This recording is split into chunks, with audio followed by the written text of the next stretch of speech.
अयोध्या जो है मर्यादा पुरुषोत्तम श्री राम की जन्मभूमि, जहां हमेशा राम धुन की गूंज रहती है,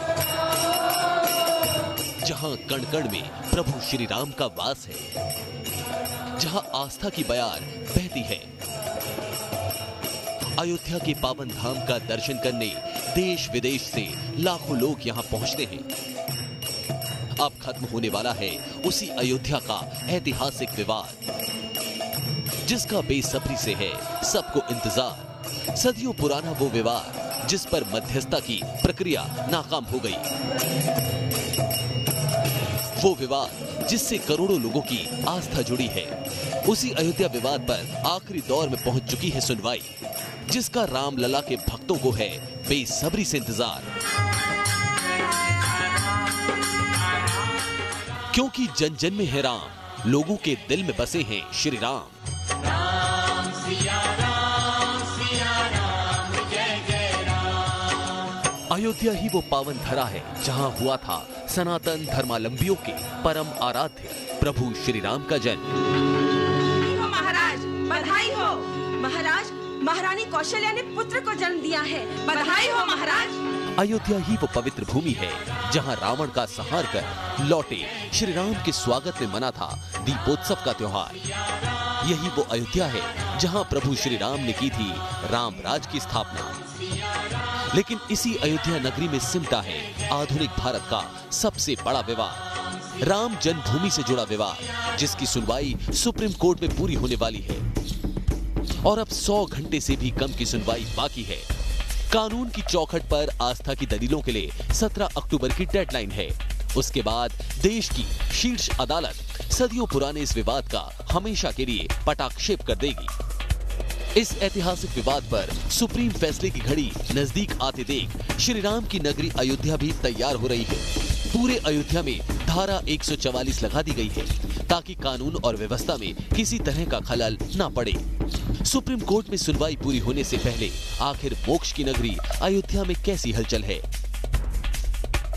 विवादित परिसर में क्यों नहीं मिली दीपोत्सव की इजाजत? सुप्रीम कोर्ट में आज की सुनवाई में क्या क्या हुआ? अयोध्या विवाद पर बीते 37 दिनों की सुप्रीम सुनवाई में क्या क्या हुआ? हिंदू और मुस्लिम पक्षों ने क्या दलीलें अदालत के सामने रखी? सब कुछ आपको बताएंगे। आप बने रहिए न्यूज नेशन के साथ। अयोध्या पर जल्द ही फैसला आने की उम्मीद है। राम जन्मभूमि विवाद पर सुप्रीम सुनवाई आखिरी दौर में है, लेकिन कैसा है अयोध्या का हाल? अयोध्या मामले के संभावित फैसले को देखते हुए प्रशासन कितनी सतर्कता बरत रहा है और चाक चौबंद सुरक्षा व्यवस्था को लेकर क्या कहते हैं अयोध्यावासी? आइए आपको ये भी दिखाते हैं। अयोध्या मामले में सुप्रीम कोर्ट की संविधान पीठ में अंतिम दौर की सुनवाई जारी है और इन सब के बीच अयोध्या और उससे सटे फैजाबाद में सुरक्षा इंतजामों को चाक चौबंद किया जा रहा है। राजनीतिक और सांप्रदायिक तौर पर इस बेहद संवेदनशील मामले में सुप्रीम कोर्ट के संभावित फैसले से पहले एहतियातन अयोध्या में फुल प्रूफ सुरक्षा व्यवस्था की जा रही है और जिला प्रशासन अलर्ट पर है। अयोध्या मामले पर सुप्रीम कोर्ट का फैसला आने से पहले अयोध्या में धारा 144 लगा दी गई है। अब शहर में 4 से ज्यादा लोग इकट्ठे नहीं हो सकते। इसके साथ ही जिले में ड्रोन का इस्तेमाल कर किसी भी तरह की फिल्म रिकॉर्डिंग पर बैन लगा दिया गया है। धारा 144 10 दिसंबर तक लगाई गई है। सुरक्षा की दृष्टि से व्यवस्थाएं हैं और आगे अभी परिक्रमा भी होनी है। उसके विषय में जिला मजिस्ट्रेट ने धारा 144 आदि के आदेश जारी किए हैं। वो परिस्थिति जन्य होते हैं और उनमें यथासमय परिवर्तित भी होते रहते हैं। अयोध्या जिला प्रशासन की पीएसी की 10 कंपनियों के साथ साथ केंद्रीय सुरक्षा बलों की अतिरिक्त कंपनियां भी तैनात करने की योजना है। एएसपी, डीएसपी और एसआई रैंक के अतिरिक्त अधिकारियों को भी सुरक्षा व्यवस्था पर नजर रखने के लिए बाहरी जिलों से बुलाया गया है। प्रशासन के मुताबिक इन पाबंदियों का असर अयोध्या में आने वाले दर्शनार्थियों पर नहीं होगा। वहीं अभी अयोध्या और फैजाबाद में हालात पूरी तरह सामान्य हैं। केंद्र सरकार और राज्य सरकार की तरफ से कोई ऐसी कमी नहीं है जो यहाँ के लिए कोई भय का वातावरण दिखाई पड़ रहा है? भय नहीं है। हिंदू मुसलमान बिना भय निर्भीक होकर अपना जीवन यापन कर रहे हैं, सब अपना काम कर रहे हैं, कोई दिक्कत नहीं। इस बीच वीएचपी की अगुवाई में संतों ने राम मंदिर के रिसीवर और अयोध्या जोन के कमिश्नर से मुलाकात कर दीपावली के अवसर पर राम जन्मभूमि में दिया जलाने की अनुमति मांगी। लेकिन प्रशासन की ओर से उन्हें विवादित परिसर में दीपोत्सव की इजाजत नहीं मिली। मैंने उनको स्पष्ट किया है कि प्रकरण माननीय सर्वोच्च न्यायालय में विचाराधीन है और जो व्यवस्थाएं वहां परंपरागत रूप से माननीय न्यायालय के आदेशों के क्रम में चल रही हैं, उससे भिन्न अन्यथा कोई चीज़ यदि कोई भी पक्षकार करना चाहता है तो उसके लिए उसे माननीय न्यायालय में ही अनुतोष प्राप्त करने के लिए प्रार्थना करनी चाहिए। ये मैंने उनको स्पष्ट किया है। मेरा रामलला वहाँ बैठे हैं, हमारी पूजा होती है, राग भोग होता है, समैया उत्सव मनाया जाता है, तो दीप क्यों नहीं जलाया जाएगा? हमारा संवैधानिक अधिकार बनता है कि हमारा रामलला बैठे हैं तो वहाँ पूजा होगी, आरती होगी, तो दीप क्यों नहीं जलाया जाएगा? जो हर साल ये तो होता है 144 धारा लागू होता है, चूँकि प्रशासनिक कार्य है सरकार का, तो हमें लगता है विश्व हिंदू परिषद को अभी थोड़ी सी वेट करना चाहिए। जैसे ही रिजल्ट आते हैं, राम मंदिर तो बनेगा ही, भव्य राम मंदिर बनेगा और रामलला के पक्ष में निर्णय आएगा। अब मंदिर बनाने की बात होना चाहिए, दीपक बहुत जला। राम जन्मभूमि विवाद की सुनवाई सुप्रीम कोर्ट की संविधान पीठ पर रही है। संविधान पीठ ने इसके लिए 17 अक्टूबर की डेडलाइन तय की है और उम्मीद जताई जा रही है कि 17 नवंबर तक इस विवाद पर फैसला हो जाएगा। इस बीच दिवाली, चेहल्लुम और कार्तिक मेले को लेकर 2 महीने तक अयोध्या में धारा 144 लागू रहेगी। फिलहाल अयोध्या जिला प्रशासन के लिए अगले 2 महीने काफी चुनौतीपूर्ण हैं। लिहाजा स्थानीय प्रशासन ने केंद्र से करीब 10 पैरामिलिट्री फोर्स की कंपनियों की मांग की है। अयोध्या से अविनाश सिंह के साथ team news nation. Ayodhya alert पर है और यहाँ सुरक्षा चाक चौबंद कर दी गई है। अयोध्या में जगह जगह चेक पॉइंट बना दिए गए हैं और यहाँ से होकर गुजरने वाली गाड़ियों की तलाशी ली जा रही है। अयोध्या के सरयू घाट के पास कैसी है सुरक्षा व्यवस्था, देखिए संवाददाता अविनाश सिंह की रिपोर्ट। अयोध्या में धारा 144 के लगने के बाद यहाँ की सुरक्षा व्यवस्था बढ़ा दी गई है। ये तस्वीर आप देख सकते हैं, ये अयोध्या राम जन्मभूमि टेढ़ी बाजार के रास्ते की तस्वीर है और यहाँ पर भी बैरिकेडिंग लगाकर जो पुलिसकर्मी हैं यहाँ आने जाने वालों की तलाशी ले रहे हैं। गौरतलब है कि 10 दिसंबर तक के लिए पूरे अयोध्या में धारा 144 लगा दी गई है और इसके तहत जिला प्रशासन की तरफ से साफ तौर पर यह निर्देशित किया गया है कि धारा 144 के तहत जो भी नियम प्रावधान है उसके तहत कार्रवाई की जाएगी। यानी कि ना तो कोई बड़ी सभा ना तो कोई जनसभा यहाँ पर की जा सकती है। इसके अलावा भीड़ इकट्ठा होने पर भी उसको रोकने की कोशिश की जाएगी। आप देख सकते हैं तस्वीरों में कि धारा 144 लगने के बाद यहाँ पर अब जो पुलिसकर्मी हैं वो काफ़ी सतर्कता के साथ लोगों की तलाशी ले रहे हैं। ये सिर्फ अयोध्या नहीं बल्कि फैजाबाद से लेकर अगर आसपास के जो तमाम इलाके हैं वहां की बात करें तो वहां पर भी बैरिकेडिंग के जरिए पुलिस लोगों की तलाशी ले रही है। गौर करने वाली बात यह भी है कि इसी महीने दीपोत्सव का भव्य कार्यक्रम भी यहां पर होना है जिसमें कि दुनिया भर से लोग यहां पर उस दीपोत्सव में शामिल होने के लिए आते हैं। हालांकि धारा 144 को लगाने के लिए यहां पर कई चीजें कही जा रही हैं। कुछ लोगों का ये मानना है कि जिस तरीके से सुप्रीम कोर्ट में अयोध्या मामले को लेकर सुनवाई आखिरी चरण में है उसको लेकर धारा 144 लगाई गई है। हालांकि जिला प्रशासन का ये कहना है कि आने वाले त्योहारों को मद्देनजर रखते हुए यहां पर 144 धारा लगाई गई है। वीडियो जर्नलिस्ट सफूल हसन के साथ अविनाश सिंह, न्यूज स्टेट अयोध्या। राम जन्मभूमि विवाद पर सुप्रीम कोर्ट की संविधान पीठ ने आज 38वें दिन सुनवाई की। इस दौरान मुस्लिम पक्ष ने अपनी दलीलें रखी। मुस्लिम पक्ष के वकील राजीव धवन ने कहा कि मुस्लिम पक्ष 5 दिसंबर 1992 तक यानी विवादित ढांचा विध्वंस से पहले की स्थिति बहाल करने की राह चाहता है। धवन ने कहा कि वहां नमाज पढ़े जाने से रोके जाने से मुसलमानों का दावा कमजोर नहीं हो जाता और क्या कुछ तर्क दिए गए आज की सुनवाई में मुस्लिम पक्ष की ओर से, आइए आपको दिखाते हैं। लंबी दलीलों और बहस के बाद राम जन्मभूमि विवाद की सुनवाई अब अपने आखिरी दौर में पहुंच गई है। सुनवाई के 38वें दिन आज मुस्लिम पक्ष ने चीफ जस्टिस रंजन गोगोई की अध्यक्षता वाली 5 सदस्यीय संविधान पीठ के सामने अपनी दलीलें रखी। लेकिन सुनवाई शुरू होते ही मुस्लिम पक्षकारों की ओर से वरिष्ठ वकील राजीव धवन ने कहा, माननीय न्यायाधीश ने दूसरे पक्ष से सवाल नहीं पूछे, सारे सवाल सिर्फ हमसे ही किए गए हैं, निश्चित ही हम उनका जवाब देंगे। धवन के इस कथन का रामलला का प्रतिनिधित्व कर रहे वरिष्ठ अधिवक्ता CS वैद्यनाथन ने जोरदार विरोध किया और कहा, ये पूरी तरह से अनावश्यक है। आज सुनवाई के दौरान मुस्लिम पक्ष के वकील राजीव धवन ने एक अजीबोगरीब बात कही। उन्होंने कहा कि उन्होंने इस बात को नोटिस किया है कि संविधान पीठ के सवाल मुस्लिम पक्ष से तो होते रहे हैं लेकिन हिंदू पक्ष से ऐसा सवाल नहीं पूछे गए। इस पर हालांकि रामलला के वकील CS वैद्यनाथन ने ऐतराज जाहिर करते हुए कहा कि राजीव धवन की बात बेबुनियाद और गलत है। धवन ने जवाब देते हुए कहा कि ऐसा नहीं है, लेकिन इसके बावजूद उनकी ये जिम्मेदारी बनती है कि वो संविधान पीठ की ओर से उठाए गए सवालों का जवाब दे। वैसे हकीकत में देखा जाए तो राजीव धवन का जो कहना था वो तथ्यात्मक रूप से सही नहीं है। हकीकत यह है कि जब हिंदू पक्ष की ओर से कोर्ट में अपने दलीलों के समर्थन में बात रखी जा रही थी, तब भी संविधान पीठ ने समय समय पर उनसे भी कई सवाल पूछे हैं। वीडियो जर्नलिस्ट मुकेश झा के साथ अरविंद सिंह, न्यूज नेशन, दिल्ली। धवन ने यह टिप्पणी उस वक्त की जब संविधान पीठ ने कहा कि विवादित स्थल पर लोहे की ग्रिल लगाने का मकसद बाहरी बरामदे से भीतरी बरामदे को अलग करना था। संविधान पीठ के सामने बहस आगे बढ़ी तो मुस्लिम पक्षकारों के वकील राजीव धवन अपनी दलीलें कुछ इस तरह रखी। विवादित जमीन पर लगातार हमारा कब्जा रहा है। हिंदू पक्ष ने बहुत देर से दावा किया। 1989 से पहले हिंदू पक्ष ने जमीन पर मालिकाना दावा पेश नहीं किया। 1986 में राम चबूतरे पर राम मंदिर बनाने की मांग फैजाबाद कोर्ट ने खारिज की। ASI की रिपोर्ट में मंदिर के विध्वंस का जिक्र नहीं है।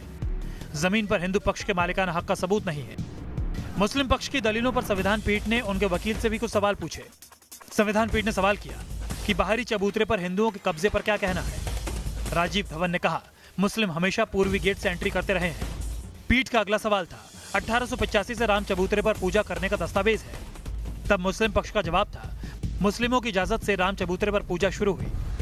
तब पीठ ने पूछा, क्या इससे मुस्लिम पक्ष का दावा कमजोर नहीं होता? तब राजीव धवन ने कहा, नहीं, हिंदुओं ने भी कभी मालिकाना हक का दावा नहीं किया। मुस्लिम पक्ष के वकील राजीव धवन ने कहा कि ASI की रिपोर्ट से भी इस बात की तस्दीक नहीं होती कि राम मंदिर का विध्वंस करके बाबरी मस्जिद का निर्माण किया गया। 1889 से पहले हिंदुओं ने कभी भी उस जगह को लेकर मालिकाना हक का दावा पेश नहीं किया। मुसलमानों का हमेशा से वहां पर कब्जा रहा है और सिर्फ राम चबूतरे पर हिंदुओं के द्वारा एक समय में पूजा अर्चना करने से उस जगह को लेकर मुसलमानों के मालिकाना हक का दावा कमजोर नहीं पड़ता। वीडियो जर्नलिस्ट मुकेश झा के साथ अरविंद सिंह, न्यूज नेशन, दिल्ली। मुस्लिम पक्षकार ने अपनी दलील रखने के लिए 1.5 से 2 घंटे ज्यादा वक्त की मांग भी की। उनका कहना था कि जवाब देने के लिए जो समय सीमा तय की गई है वो काफी नहीं है। इससे पहले हिंदू पक्ष ने स्कंद पुराण का हवाला देकर कहा था कि राम जन्मस्थान के दर्शन से मोक्ष मिलता है। रामलला के वकील PS नरसिम्हा ने कहा था कि स्कंद पुराण बाबर के भारत आने और वहां मस्जिद बनने से बहुत पहले का है, जो उस स्थान की महत्ता साबित करता है। इलाहाबाद हाईकोर्ट के साल 2010 के फैसले के खिलाफ सुप्रीम कोर्ट 14 अपीलों पर सुनवाई कर रहा है। चीफ जस्टिस रंजन गोगोई की अध्यक्षता वाली 5 जजों की संविधान पीठ ने इस मामले में 6 अगस्त से रोजाना सुनवाई शुरू की थी। 30 सितंबर 2010 को अपने फैसले में इलाहाबाद हाईकोर्ट ने विवादित जमीन को 3 बराबर हिस्सों में बांटने का फैसला दिया था। विवादित जमीन का एक हिस्सा रामलला विराजमान को मिला, दूसरा निर्मोही अखाड़ा और तीसरा हिस्सा मुस्लिम पक्ष को दिया गया था। यही नहीं, रामलला विराजमान को वही हिस्सा दिया गया था जहां वो विराजमान है। लेकिन कोई भी पक्ष इस फैसले से संतुष्ट नहीं हुआ।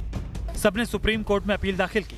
बाद में कई और पक्षों ने भी सुप्रीम कोर्ट में याचिका दायर की। इन याचिकाओं पर सुनवाई करते हुए सुप्रीम कोर्ट ने 9 मई 2011 को इलाहाबाद हाईकोर्ट के आदेश पर रोक लगा दी, जिस पर अब सुनवाई हो रही है। मुस्लिम पक्ष को अपनी दलील रखने के लिए आज तक का वक्त मुकर्रर था। मुस्लिम पक्ष की दलील खत्म होने के बाद 15 और 16 अक्टूबर को हिंदू पक्षों को जवाबी बहस का मौका दिया जाएगा। सुप्रीम कोर्ट पहले ही साफ कर चुका है कि 18 अक्टूबर के बाद अयोध्या मामले की सुनवाई नहीं होगी। यानी मामले में 17 अक्टूबर तक तीनों पक्षों को अपनी दलीलें पूरी कर लेनी होंगी। वहीं इस मामले में 17 नवंबर तक फैसला सुनाए जाने की उम्मीद है। इसी दिन chief justice Ranjan Gogoi retire हो रहे हैं। Arvind Singh, news nation, Delhi. अयोध्या में एक तरफ जहां राम मंदिर का इंतजार हो रहा है, वहां दूसरी ओर कानून व्यवस्था को बरकरार रखने के मकसद से वहां धारा 144 लगा दी गई है। क्या सुप्रीम कोर्ट अयोध्या में राम मंदिर बनाने की इजाजत देता है? ये सवाल सबके जहन में है। लेकिन इस पूरे घटनाक्रम को लेकर विश्व हिंदू परिषद का क्या कुछ कहना है, आइए आपको ये भी बताते हैं। अब सुप्रीम कोर्ट में सुनवाई पूर्ण होने को है, लोगों को उम्मीद बढ़ती चली जा रही है। दीपोत्सव की तैयारी चल रही है, लेकिन 144 लगा दिया गया है। इस पर आपकी क्या राय है? मुझे स्मरण आता है कि चाक चौबंद सुरक्षा व्यवस्था के बावजूद भी विस्फोटक लेकर कुछ आतंकवादी लगभग उस मंदिर तक पहुंच गए थे। सुरक्षा बलों ने मार नहीं गिराया होता तो कुछ भी घट सकता था। इसलिए सरकार के पास में वहाँ की परिस्थिति के इनपुट से उसमें उनको जैसा उचित लगता हो वैसा वो करें। इतना जरूर है कि लोगों ने अपना पूजन करने में, उत्सव मनाने में, दीपोत्सव मनाने में किसी प्रकार की कोई बाधा या कठिनाई नहीं आनी चाहिए। इसके लिए क्या वीएचपी की तरफ से कोई प्रयास होगा कि वहाँ भी रामलला जहाँ विराजमान है वहाँ भी दीपोत्सव हो, ऐसी कोई बाधा ना आए? वहाँ दीप तो जलेंगे ही, उस पर कोई प्रतिबंध नहीं है। हिंदू परिषद को इस बात की पूरी उम्मीद है कि फैसला राम मंदिर के ही पक्ष में आएगा। वीडियो जर्नलिस्ट सुमित के साथ विकास चंद्र, न्यूज नेशन, दिल्ली। बीएचपी के प्रांतीय मीडिया प्रभारी शरद शर्मा का कहना है कि सबकी नजर संविधान पीठ के फैसले पर टिकी है। कोर्ट के फैसले के बाद कार्यशाला में पत्थरों को तराशने का काम और ज्यादा तेज कर दिया जाएगा। एक और सुप्रीम कोर्ट से राम जन्मभूमि पर फैसले की घड़ी नजदीक आ रही है, तो दूसरी ओर अयोध्या में दीपोत्सव की भव्य तैयारी हो रही है। राम भक्तों को उम्मीद है कि अयोध्या की दिवाली इस बार खास होने वाली है। रोम रोम में बसे राम, पुरुषों में सबसे उत्तम, मर्यादा पुरुषोत्तम। भगवान राम का संघर्ष इंसानों को प्रेरणा देता है। भगवान राम के संघर्ष से आम जनमानस को शक्ति मिलती है। सहनशीलता और धैर्य की शिक्षा, 14 साल के वनवास का वचन निभाया। विपत्तियां हजार, कभी नहीं हारने वाला मन। वनवास के दौरान पत्नी का हरण हो जाता है।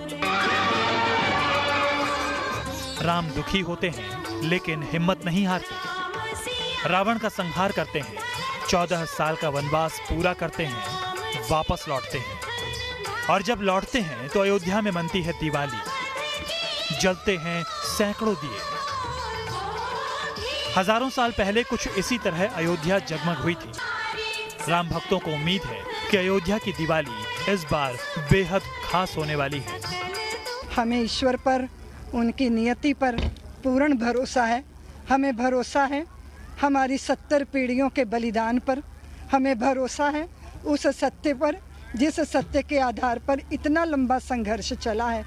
मैं आशा करती हूँ कि देश के अंदर जो भी संप्रदाय और धर्म के मतावलंबी हैं, जो भी निर्णय आएगा उसको बहुत हृदय से स्वीकार करेंगे। और हम सब के पुरखे पूर्वज राम जी ही हैं। भले ही हम अमर हों, भले ही हम अकबर हों, भले ही हम एंथोनी हों, लेकिन हमारे पुरखे राम जी ही हैं। अयोध्या में जहां एक तरफ श्री राम के लंका पर विजय हासिल कर वापस आने की खुशी है, वहीं दूसरी तरफ राम मंदिर पर सुप्रीम कोर्ट का फैसला आने की अटकलों के बीच इस बार के दीपोत्सव को लेकर लोगों में दोगुना उत्साह है। एक तरफ अवध विश्वविद्यालय राम की पौड़ी समेत प्रमुख मंदिरों में दीप जलाकर अपने पिछले रिकॉर्ड को तोड़ने की तैयारी में जुटा है, तो वहीं दूसरी तरफ संस्कृति विभाग ने भी कमर कस ली, जो राम की पौड़ी के सभी बुर्जों पर एक साथ 5000 तक दीपक जलाएगा। लिहाजा ये माना जा रहा है कि इस बार का दीपोत्सव बहुत भव्य होने वाला है। दीपोत्सव में 5 विदेशी और 10 देसी रामलीला मंडली रामलीला का मंचन करेंगे। इस बार भी रामचरितमानस पर 11 झांकियां निकाली जाएंगी। करीब 30 फोक डांस मंडली भी आकर्षण का केंद्र रहेंगी। त्रेता युग की तर्ज पर राम, सीता, लक्ष्मण और हनुमान आकाश मार्ग से राम कथा पार्क पहुंचेंगे, जहां राज्य के मुख्यमंत्री योगी आदित्यनाथ समेत दूसरे मेहमान उनका स्वागत और आरती करेंगे। Team news nation.